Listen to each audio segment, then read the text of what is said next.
Friedrich Nietzsche said, "God is dead," to which G.K. Chesterton responded, "If there were no God, there would be no atheists." Tonight on EWTN Live, we'll look at Chesterton's work and see how it continues to be important today, so please stay with us.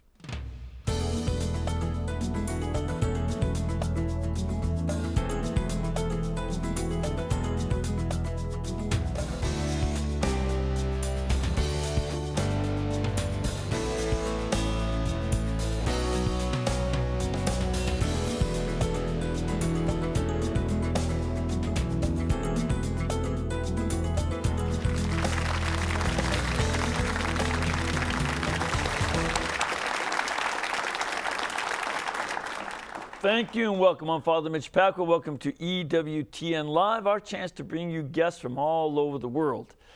Tonight's guest just comes from Minnesota. That's a pretty good place. It's a good place. They're warming up all the time now. He, of course, has been presenting the work of G.K. Chesterton to new audiences and using his philosophy to fight the 21st century enemies of Christianity, which are not much different than the ones G.K. Chesterton battled about 100 years ago. So please welcome the president of the American Chesterton Society, Mr. Dale Ahlquist. Thank you, Father. Mr. Dale, good to have you here. Wonderful to be here. How are you doing? I'm doing very well, thank you, Reverend Pacwa. Good, good. It's good to have you here. Now, speaking of Reverend Pacwa and Father Pacwa, you're about to become a father-in-law, aren't you? Yes, I am. Yeah. And it has something to do with you. Yes. Yes. Explain yourself, Lucy. I will. My daughter, who has been in some of our television shows on G.K. Chesterton, some of the dramatic vignettes, she and her future husband started dating while we were down here filming the shows for our previous season. And then they came down here and did another series that he helped create called The Young Catholic Minute, which is about to premiere on EWTN. Okay. And he proposed to her under the tree in your front yard. Yes, he did. Yes, he did. And I came out there, hey, what are you kids doing out here? But then you did something a lot of newly engaged couples don't get to have done to them. You invited them into your private chapel and said an engagement blessing over them. Yeah, that's one of the things that's really neat. The church has an official blessing for the engagement of couples. And I really like doing that. In the Eastern rites, that even becomes a big celebration, you know, part of the liturgical celebration before the marriage comes. So it's a great thing. But they're a nice couple. They are. They're good looking, and they're actually kind of intelligent, both of them, too. Yeah. If you do say so yourself. Yeah. Well, speaking of intelligent. Yeah. Not good looking, but intelligent. Yeah, speaking of that.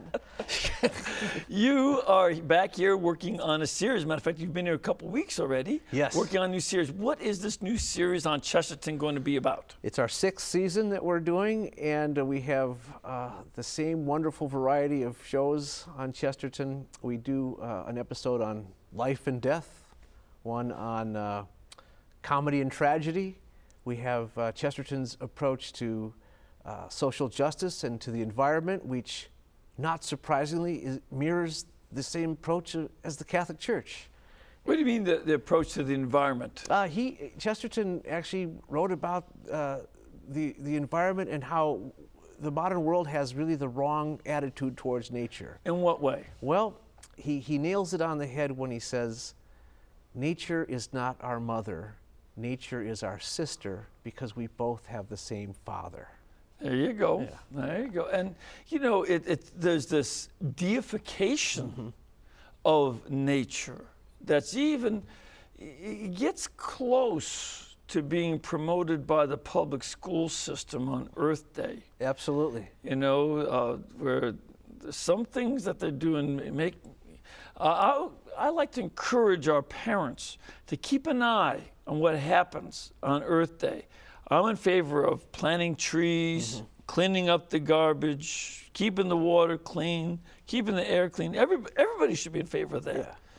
Well, it's just like, you know, that quotation of his really gets it right, because if nature is our sister, well, naturally you respect your sister, you take care of your sister, you watch out for your sister, but your sister has no authority over you. Right.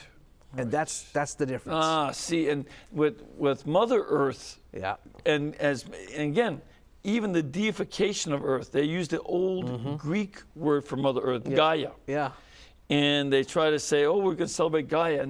Or I don't know if you've heard some of these goofs. They'll say, oh, Gaia is mad at us. That's why there are more earthquakes. No, there aren't more earthquakes. The same in number every year. It's just sometimes now we're hitting cities. But Right. the same number of earthquakes. But again, it's not our mother. And so Chesterton always provides that refreshing perspective. We also have an episode on, we have a couple different ones this year. We have one on the school that we just started, Chesterton Academy. You did an episode on the new school. What level of school is it? It's a high school. It's up in Minnesota, and we've talked about all the problems with education over the years, and Chesterton is a great critic of modern education. Well, what we and especially these days. Oh, absolutely. The decline, the lack, the growing lack of smarts. Yeah, and the problem with compulsory state-sponsored education is that we don't have any control over what is taught. Yeah. And that's the big problem. And Chesterton says we use the word education as if it's a magic word, but we never talk about what is actually being taught. And so what we've tried to do is actually solve the problem by creating a model of what a high school should look like. And we reflect Chesterton's own thinking as a complete thinker. One of the problems with modern education is that everything's compartmentalized. Everything's broken up. What do you mean by compartmentalized? We have each subject is taught so distinctly from the other subjects that no one sees how they are connected together anymore. And so because of that, we are fragmented in our thinking. Was that going on in Chesterton's time 100 years ago? Yes, it was. Yeah, in fact, he was an early critic of compulsory education, state-sponsored education, because it was of that very nature of how regimented and broken up it was. And of course, all of it is broken up from the central truth. It's all divorced from the central truth, which is the incarnation. Every truth comes back to that one. So everything that we teach should come back to that central truth. So we have a very integrated curriculum that we've created for our school, and we're going to show how that works on one of our programs. Oh, good, good. Because it's not just the fragmentation of education where, I have my degree in theology, but by the time you get to the PhD level, the Old Testament people in the Graduate School of Religion don't talk much, there's not much interchange with the folks in systematic theology or moral theology. And we'd all be theologians, but, that's systematic. That's church history. No, we don't do that. We just do this here, and then you get more specified with, I'm just doing with prophetic literature. You get more and more specialized as well. And they're doing that earlier and earlier now with specialization. They just see the child has a tendency towards one direction, so they just push him in that direction, and he gets cheated out of 3/4 of his education because they don't give him a general overall view of things. And so we lay a philosophical ground on which we build everything from. So we get good literature, good philosophy, good theology, but also the math and the sciences, and then the arts. So these kids learn their faith, but they also learn how to express their faith and defend their faith. So speech is required, acting is required, drawing is required, singing is required. Now, one of the other things that I'd wonder about, seeing it's named after Chesterton, do they teach them how to tell jokes? Well, we do. We actually have a lot of laughter at our school, and that is a very important aspect of education. It's supposed to be fun as well as work. Yeah. Now, this is also the 100th anniversary of one of Chesterton's books, which is, What's Wrong with the World? Now, do you work much with that book? Well, yeah, that's a very prophetic book, and we're actually going to be concentrating on that book at our conference, our summer conference coming up in August. It's going to be at Mount St. Mary's University in Emmitsburg, Maryland. Oh, nice. First weekend in August. Steamy. Well, you know, what's one of the things that's wrong with the world? Is that it's hot in Maryland in August. But that book is so prophetic, and we are going to be talking about all the things that Chesterton prophesied about what's wrong with the world. He hits 4 main things in that book. Which were? Big government, big business, public education, and feminism. Really? He was dealing with feminism back then. Oh, yeah. And big government. And big government. Imagine. Yeah. I don't think he had a clue as to how big government could get. Well, I think he saw it coming, though, Father. Yeah. I really do. He saw that if this tendency continues, it's going to get completely worse, and it'll get out of hand. And Chesterton also said, you know, if you eliminate the God, the government becomes the God. Mm-hmm. And that's what's happened. It's gotten so big that there's no higher authority that you can ever appeal to than the government, because they've eliminated the God. You know, we see that, as a matter of fact, the very active elimination of God from the schools. You know, certainly, I don't think it began, but it certainly was a turning point with the elimination of school prayer in the government-run schools. You know, every time I read about that, I was just looking at a book this past weekend on that topic, and you see how instead of saying the Our Father and reading a little of the Bible, we have metal detectors at our schools to get in the building. I think there may be a connection between those two phenomena. Well, that's what I think too. Yeah. And as well, there's a lot of crime in our schools that did not exist at all. So, you know, there's a real decline in government-run schools. They're not allowed to teach the truth. No. And so people start, their lives reflect an education where they haven't gotten the truth. Yeah. And of course, they also reflect all the modern philosophies, which brings us to one of the other shows that we're doing. We hit the modern philosopher himself, Nietzsche. We have a show devoted to... First of all, why would you call Friedrich Nietzsche the modern philosopher? What makes him so, you know, important for the modern times? Chesterton shows how modern philosophy has a distinct lineage that goes back to the Protestant Reformation. Mm-hmm. All of these bad philosophies came out of Germany, and each one of them was farther and farther divorced from the central truth of the church. So it starts with Kant, and then it goes to Hegel and Schopenhauer, and finally you get to Nietzsche, and each one of them is just a little more crazy than the previous one. Mm-hmm. And Nietzsche represents the pinnacle of it because it is so completely insane. Yeah, he has a great, there's a quote from Friedrich Nietzsche I'd like to read. It says, "God is dead. God remains dead, and we have killed him.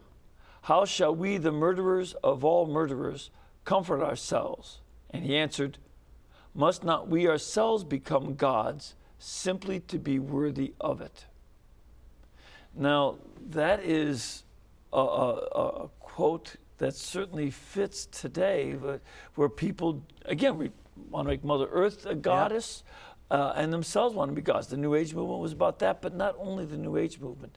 What else do we see? Well, what Chesterton shows, and we bring that out in the episode that we just created for the new season, is Nietzsche's philosophy really affected the German people in the 20th century. How so? They started embracing his ideas of the Overman, the Superman. Übermensch.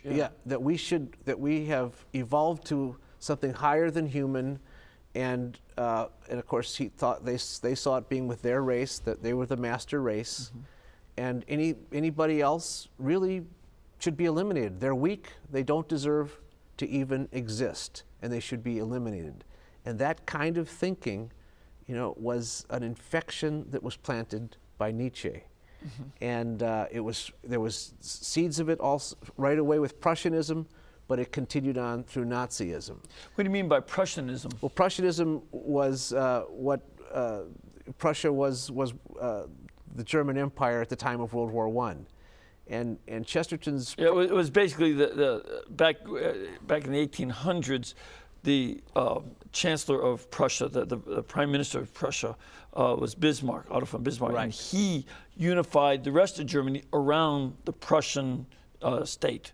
So that became what we now call Germany. Right.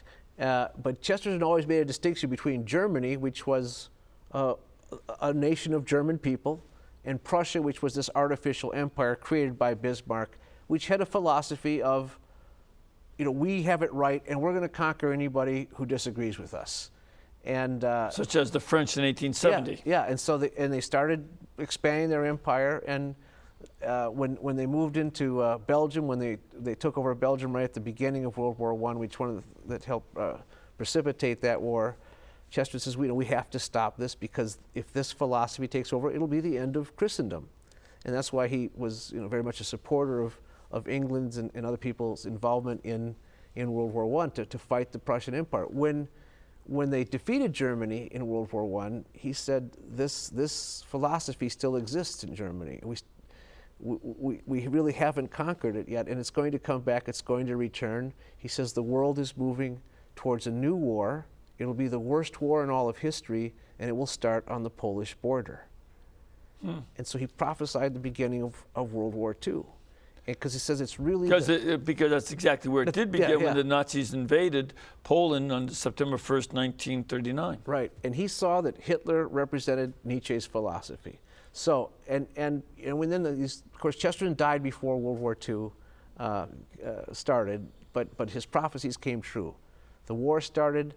Nazism did reflect the evil, heinous ideas of Nietzsche of eliminating the weak and making anyone weak suffer. And it's not only Nietzsche, it's also the role of Charles Darwin. Oh, yes. And yes. In Darwin's second book, The Ascent of Man, right, he talks about some peoples are inferior. Darwin was very much a racist in some ways. He didn't want to eliminate anybody. He was a nice man, but his ideas were that, these people are inferior, and you have to breed them out the way you breed cattle. That was his exact term, especially black people from Africa. And these ideas were brought to Germany by one of his disciples and combined with Nietzsche. Right. And Chesterton also wrote about that. He wrote about eugenics and which means what? Good genes, the good genetics to pass on, and only those with the good genes should be reproducing. Anybody with bad genes shouldn't reproduce. And that was actually the earliest argument for birth control, was not for sexual license, but only certain people should be having babies because they're the ones who should reproduce. And these inferior races over here, they should actually be sterilized, or they should at least practice birth control so they don't have babies because they are inferior. And once again, Margaret Sanger, the foundress of Planned Parenthood, worked hard to convince black preachers to get the folks to use birth control so they would not. Her idea was they wouldn't, reproduce. Right. And her ideas were directly from the same worldwide eugenics movement that was embraced by the Nazis. And they collaborated with the Nazis. Yeah, Planned Parenthood collaborated with them in '35. Right, and the guy who founded the eugenics movement was Charles Darwin's cousin, Sir Francis Galton. Yeah. So it was applying Darwinian ideas to human breeding, and Chesterton was the only one who wrote a book-length attack on the eugenics movement during that time. And so, but then these ideas, they were totally acted out. The eugenic ideas were totally acted out in Germany, and we saw the horrors that came out of Germany. The irony was that Germany was defeated twice, in World War I and then World War II. But the German professors all came to America, and they brought Nietzsche's philosophy with them. Well, by the way, I just want to give one little quote about Nietzsche from Chesterton. There's a little line that he says in Chesterton's book, Orthodoxy. It says, Nietzsche is truly a very timid thinker. He does not really know in the least what sort of man he wants evolution to produce. And if he does not know, certainly the ordinary evolutionists who talk about things being higher do not know either. So he didn't know what he wanted man to evolve into, but except this Übermensch, this Superman, and then, it became this chaos, it was chaos of bad men, oftentimes weaklings personally, like Hitler, who used the strength of others to destroy the weakness of the undesirables in their mind. And Nietzsche knew that his ideas were chaotic. He said, man must have chaos within so that he may give birth to a dancing star, whatever that means. He said whatever that means. No, I said whatever that means. Oh, okay. Yeah. So he said that man must have chaos to give birth to a dancing star. Now, when we look, at some of our politicians, Rahm Emanuel, for instance, former Chicago or Illinois representative, who says, never let a problem slip away. Never, don't omit to seize the opportunity of a problem. It's the same mentality that when there's a problem or a chaos, that's an opportunity for us to do something else. Yeah, they seize on the chaos, and Chesterton just called out Nietzsche when he says. Yeah, as a matter of fact, he said, "Never let a catastrophe go to waste." Yeah, okay, that's Rahm Emanuel. That's the line you were looking for. Yes. Yeah. So Chesterton calls out Nietzsche on his whole chaotic thinking. And in the second chapter of his book, Orthodoxy, it's called The Maniac. And he says the modern philosopher, if you just follow his ideas, they lead to madness. They will lead to madness. If you just take any of the ideas of the modern philosopher and follow them out to their logical conclusion, it ends in madness and then in self-destruction. Well, Nietzsche is the perfect example of that. Yeah, right. He ended in madness. He died in an insane asylum. He spent the last 11 of his years as a gibbering idiot. Yeah. And yet, he's taught as a serious philosopher in all our universities and colleges. He was truly an evil and insane thinker. Do they teach Chesterton, who was good and who taught common sense? No. No, they don't. No, as a matter of fact, it's not just Rahm Emanuel who says never let a catastrophe go to waste. We look at, for instance, right now, we see people who riot whenever there's the World Economic meetings. Mm-hmm. Big groups of people come and wreck private citizens' properties all over the world, wherever they go. And they bring that chaos. And this is a standard procedure. And I'm concerned that already there's been some chaos with the protests against the Arizona law about immigration, illegal immigration, that this has already led to some chaos. The governor just got some power. I mean, it's the same Nietzschean mentality. Right. Just throw everything into chaos because we have to evolve beyond. We have to move beyond good and evil. Do away with morality. He says a belief in God is a sign of weakness. A belief in morality and good and evil is a sign of weakness. Right. And we just destroy this with chaos, and we move on. And he predicted that he was going to create. Well, who's he? Nietzsche predicted he would create this chaos in the world. Yeah. And he was right, unfortunately. But yeah. Now, what do we do about it? We just go back home and read a lot more Chesterton? Well, that's the first thing we do. Okay. So we start by going back home and reading a lot more Chesterton. Okay. All right. And then we actually have to start making a difference ourselves, like starting our own schools because the public education system doesn't work. Right. It doesn't do any good to sit around and complain about the public education. We have to educate our children. So if we don't, if you don't have a good homeschool setup where you have complete control, then you have to start getting together with a group of concerned people and start doing the right thing to educate your children. That's one thing you do. But Chesterton says it all has to start at a local level. And it's not going to ever be a top-down solution. It has to be done by people. So you start making differences at the local community, first with your family, then the local community, with your church. And when people see that it's done right, they will respond. But see, this is one of the things that, in this country, it doesn't matter which party, both of the major parties keep on pumping money into the education system, for instance.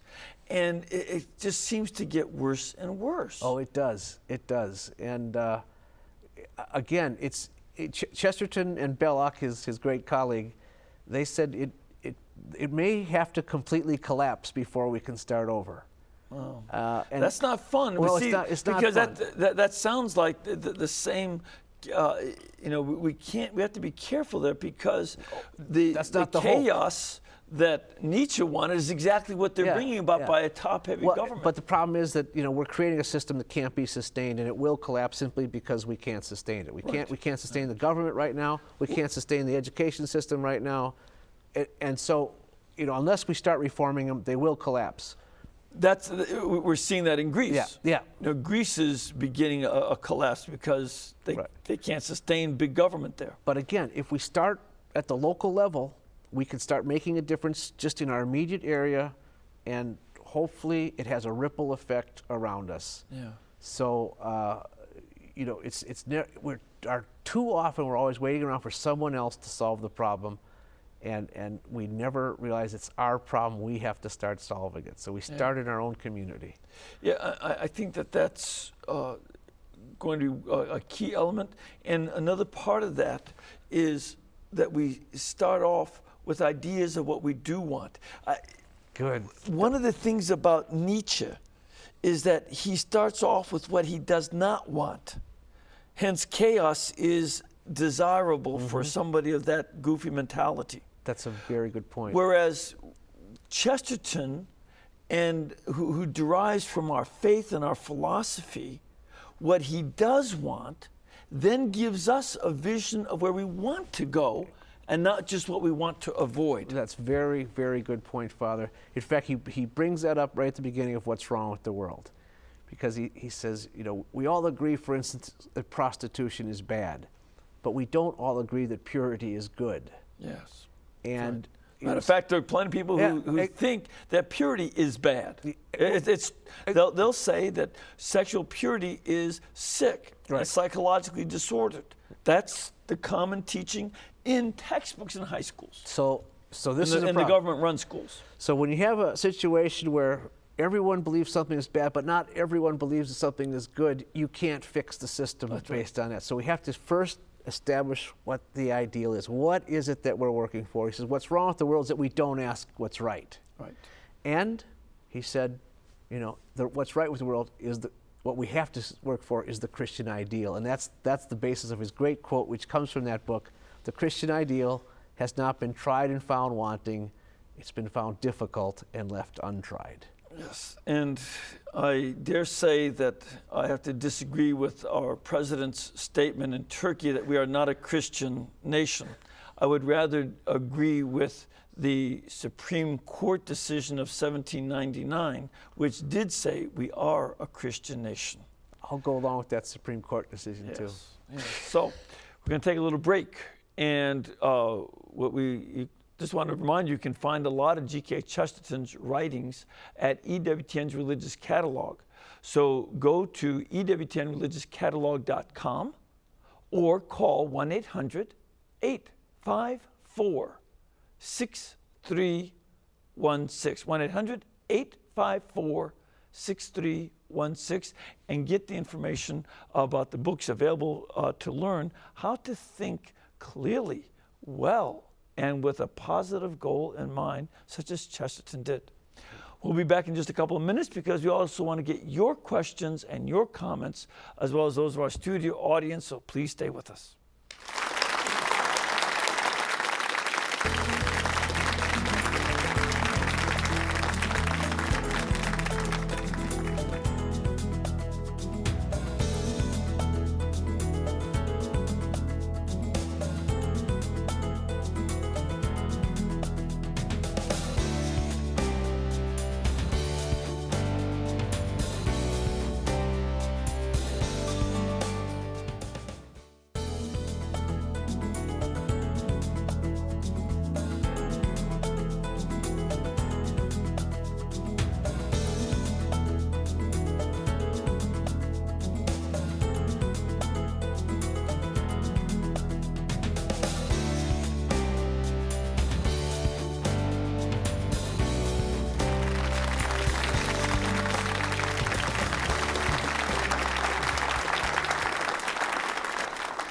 Welcome back, and we want you to be able to receive, got something brand new going on here.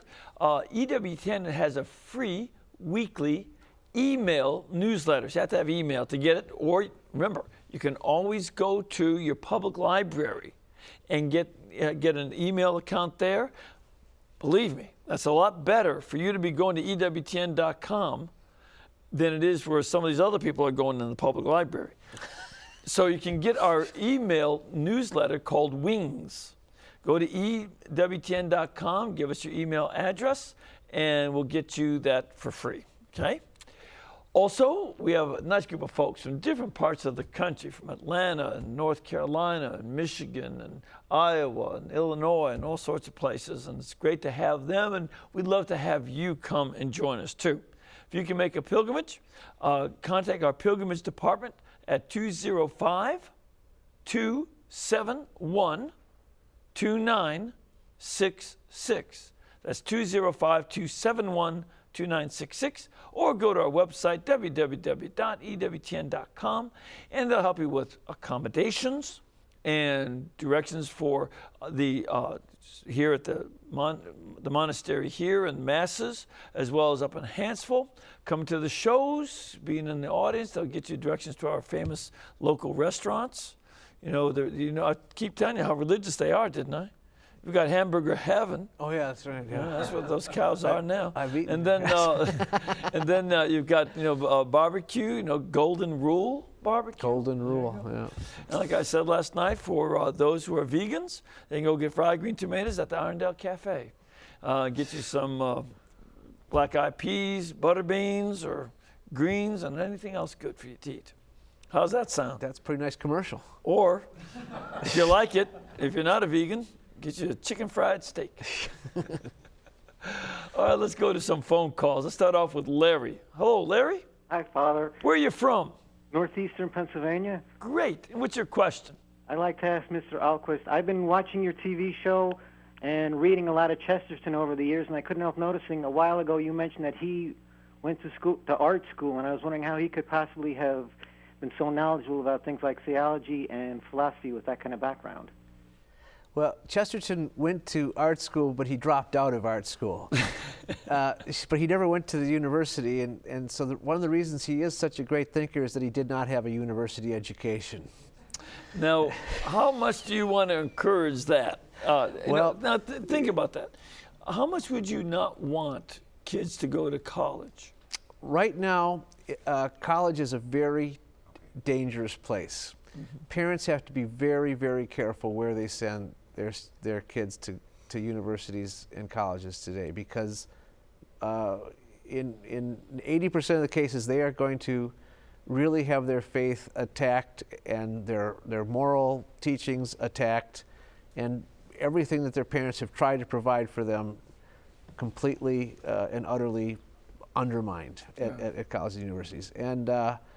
And so there are a few good Catholic schools around the country. But there's the Newman Society. But then there's also some good public universities that have really strong Newman centers, right, that have protected and provided and edified the kids' faith. So that it's really a huge decision. And in many cases, the recommendation in some cases would be don't send your kid to a college and university, mm-hmm, because it may just destroy them. I was just at Texas A&M a couple of weeks ago, and that's one of those campus ministries where you can become a great engineer and veterinarian and all sorts of other things. But the Catholic Newman Center there is superb. But I was also going to suggest the Newman Society, yes, as a place to go to check out the Catholic schools, yes, and what their strengths are and weaknesses and all. And they'll give some great information on the best of the Catholic schools. And one of the things about getting a college education is there is a discipline that you can learn by being part of a class. But again, the danger is real. Yep. Danger is very real. Ready for a studio question? Sir, where are you from? I'm from Seattle, Washington. Great, and you actually work here in our marketing department. It's good to see you here. Art, what is your question? Well, Dale, you as a convert to the faith, was there a defining moment on something you read that Chesterton wrote that allowed you to sort of turn the corner and come into the church? Thanks for that question, Art. And Seattle is one of my favorite places in the world. I know it. This is the famous shrine of the original Starbucks. Right across from Park Street Market. I was thinking more in terms of the seafood and the Chardonnay that they Yes, have. yes, All okay. right. Those are good too. Yeah, all right. But there were two main things that helped turn the corner for me in terms of how Chesterton brought me into the Catholic faith. And he has brought many people into the Catholic faith. He's guided them every step of the way. And as far as the defining moment, there's one passage in his book on conversion called The Catholic Church and Conversion. Oh yeah, that's a great little book. Where he says there's 3 stages of conversion. The first step is you decide you're going to be fair to the Catholic faith. But he says there is no being fair to the Catholic faith. You're either for it or you're against it. Nobody's neutral about it. And so as soon as you stop being against it, you start finding yourself being drawn towards it. And then the second stage is discovering the Catholic faith, just learning all these things that you never knew before. And you stop being against it, so now you're actually listening, you're taking it all in. It's like being in a foreign country with all these exotic flowers and animals that you never heard of, and you're just discovering it, and it's fun. There's no commitment. You can leave anytime you want.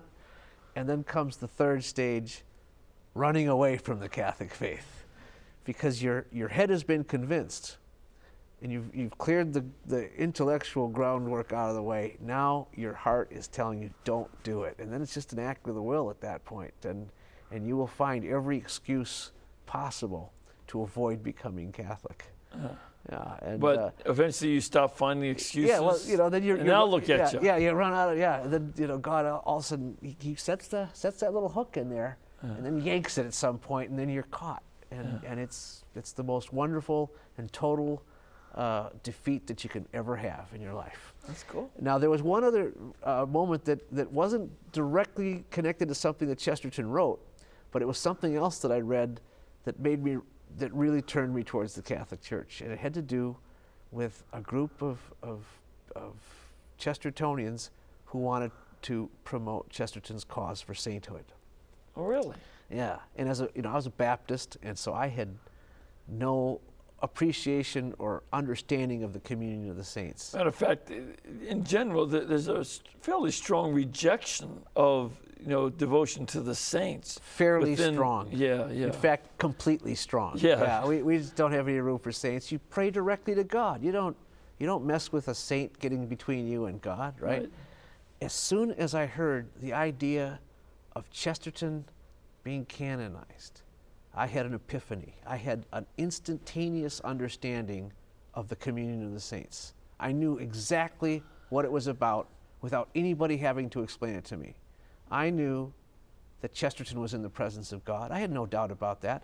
I knew suddenly that saints don't get between you and God. They bring you closer to God. Right. I knew that Christianity can be an abstraction at times, but saints are models, human beings who have lived the life that you can follow, and you can emulate them because they're real.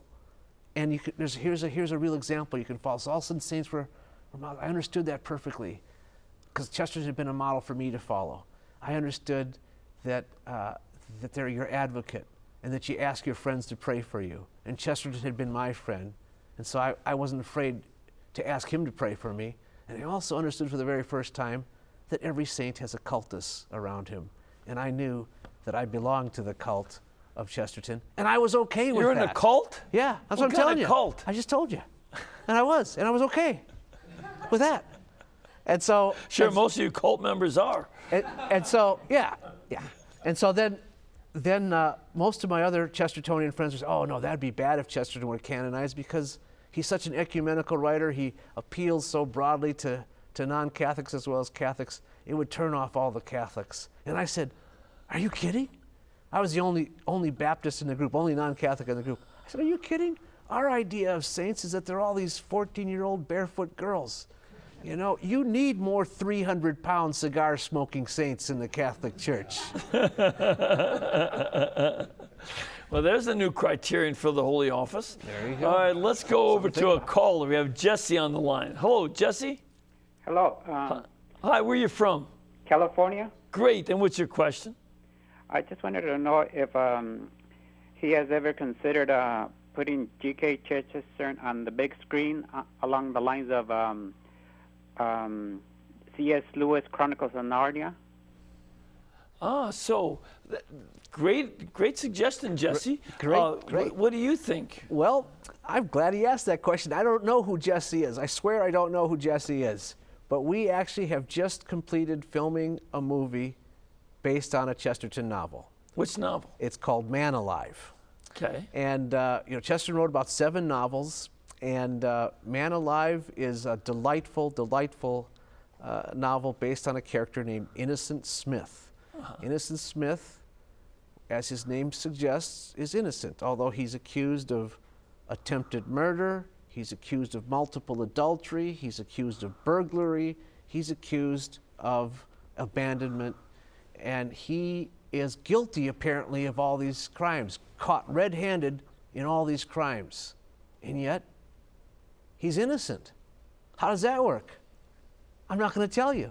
You have to see the movie. I didn't think you would. Yeah. So you never do. So we just produced it. It's in its final post-production right now, and as a matter of fact, my daughter Ashley and my future son-in-law Eric are in the movie. See? Yeah. You know, it's like we say in Chicago. What did you want us to do? Hire strangers?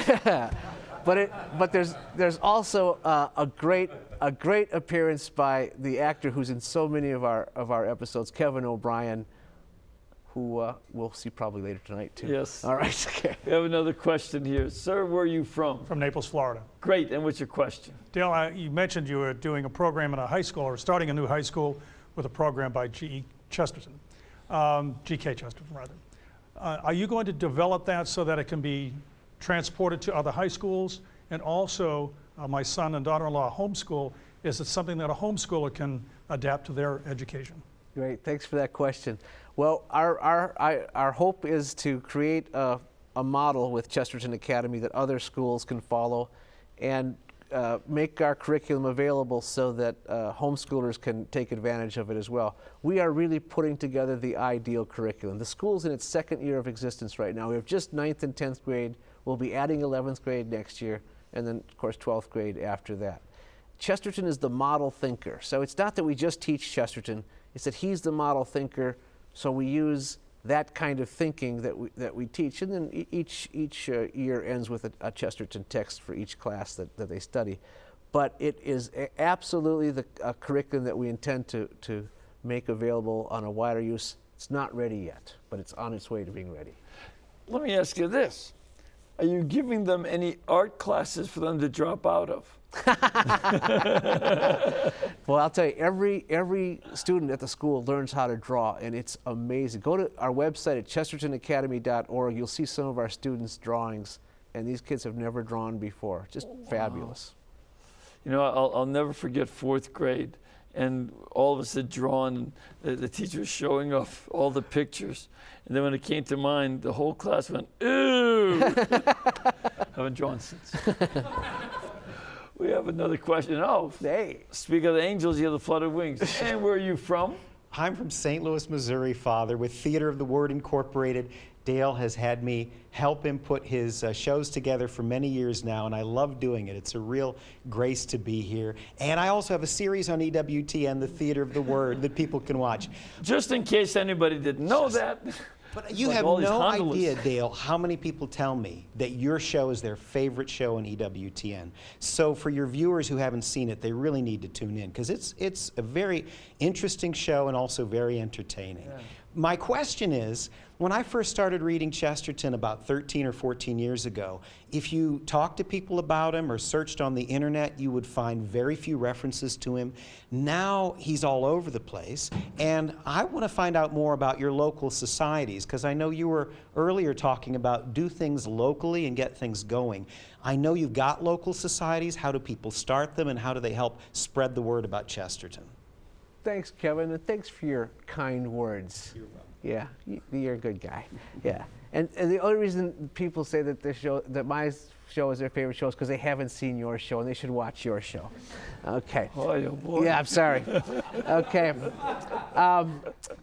Kevin plays just one amazing role after another in our series, but in the new season, he's going to be portraying Nietzsche.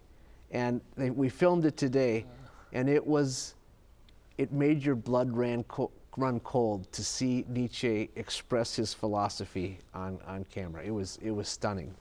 But to answer Kevin's question, we have these local societies starting really all over the country. We have over 30 of them now around the country. Just a group of people that get together and read Chesterton on a regular basis, and they learn his thinking, and they're just the easiest thing to start in the world because you just have a regular time to meet, a regular place to meet, and start going through a text together. We have lots of suggestions on how to get through a text together. Just read quotations. Sometimes that can be a delightful way. We have college organizations around the country where college kids don't have a lot of time to do extra reading. So each student comes to the meeting with a favorite Chesterton quote, and they talk about that all night long because you can do that with a Chesterton quotation. You can move around. Everyone can share their own quotation, and they're really easy to do. But they've been very effective in helping Chesterton be exposed to more people because he's not taught in schools. People don't learn about him, and they're intimidated by reading a book just by themselves. If they're reading it with a group of people, that they learn the text that way. Another thing that happens out of local Chesterton society is that people who come to them will become Catholic. Yeah. At our local society in the Twin Cities, we had not one, not two, not three, not four. We had 5 people received into the Catholic Church from our local group at the Easter Vigil. Cool. This last year. That's wonderful. Yeah. Wonderful. And one of the things they could also do is get the DVDs of your shows. Yeah. And show those, and perhaps when that play comes out, the movie of that novel, they can go through that and then talk about that as well. Yeah, that's a great way to have a meeting, is to just watch one of the shows and discuss it. And one of the shows that was on Kevin's series was a Chesterton Father Brown mystery, a full-length Father Brown mystery that was on Theater of the Word. And I will say that that's the best thing that EWTN has ever produced, was that Father Brown episode. It looks like masterpiece theater quality. It's just beautiful, beautiful production of a Father Brown mystery, The Honor of Israel Gow. That's a great way to have a meeting, is watch that show. Cool. Yeah. All right. We have another caller. Hello? Hello? Hi. And where are you from? Pennsylvania. Great. And what's your question? My question is for Mr. Ahlquist. Since Chesterton wrote so much, where is a good place to start reading him? Also, a follow-up, any more of the delightful Father Brown CDs that Mr. O'Brien did? I just finished listening to them. They were great. All right. So where would be a good place to begin with Chesterton? Now, Father, this is going to sound like it's a self-serving answer, okay? I'm prepared. Go ahead. See, I was always upset with whatever answer I used to give to that question, because every time I recommended a book to start with, I never felt it was the right Chesterton book to start with. So then I wrote a book. And that's the book to start with. Because the book I wrote is really designed to introduce people to Chesterton. And then you can read my second book. But I wrote a book called The Apostle of Common Sense, which is based on the series that we created for EWTN. Sure. And that is designed to bring people in. He did write so much. The caller is exactly right. It is intimidating how much he wrote. Where do you begin?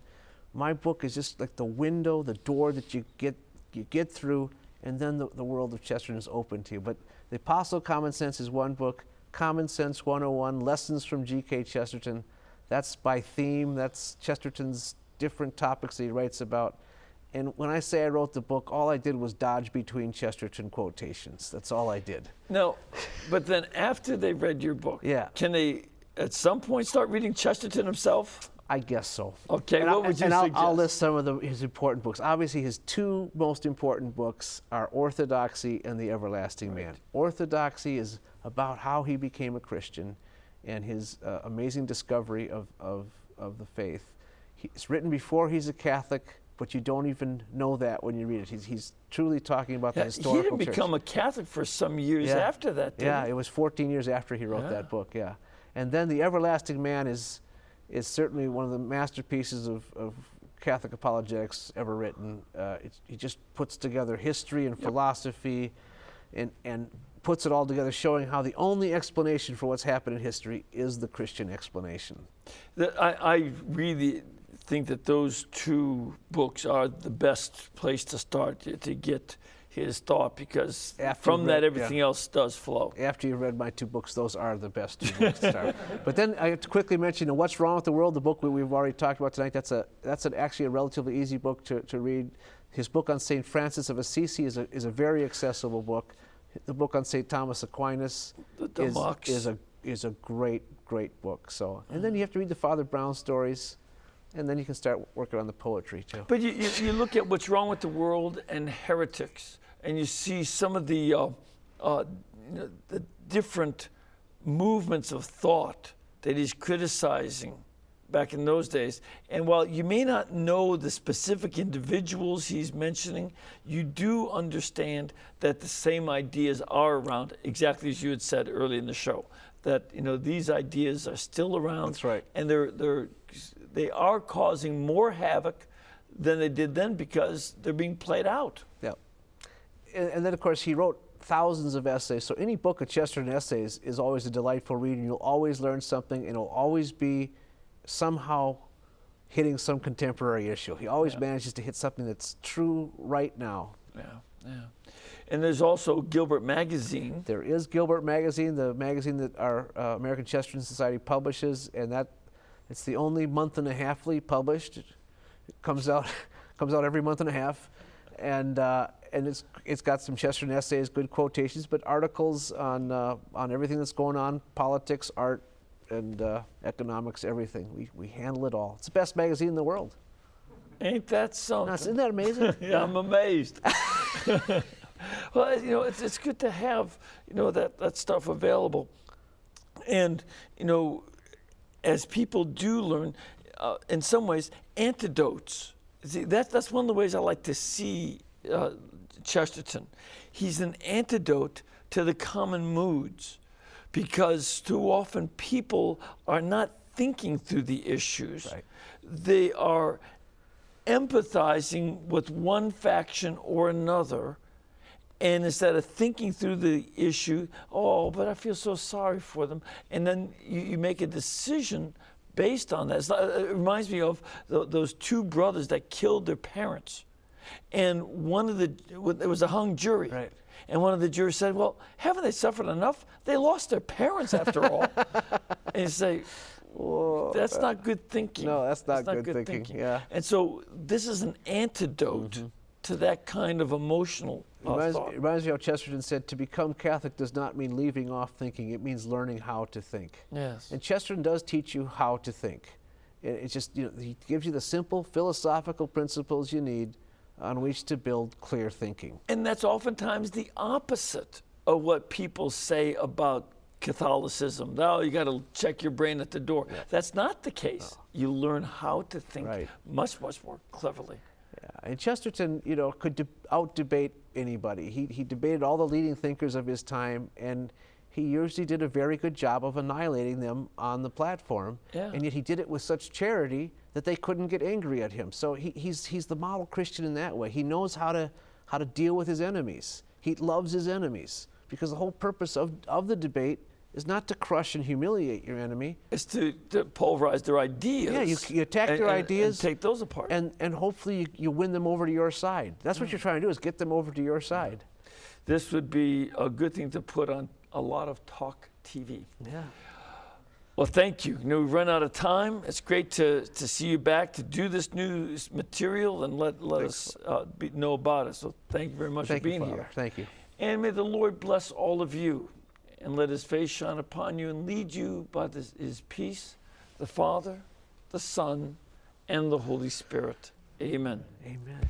And you know, we're able to bring you these programs, sometimes dramatizations as well as teachings about Chesterton and so many other topics, only because this network is brought to you by you. You make this network possible by your donations. And we still want you to do as Mother Angelica always asked us. Keep us in between your gas bill and your electric bill, and we'll be able to pay all of our bills. God bless you, and thank you very much.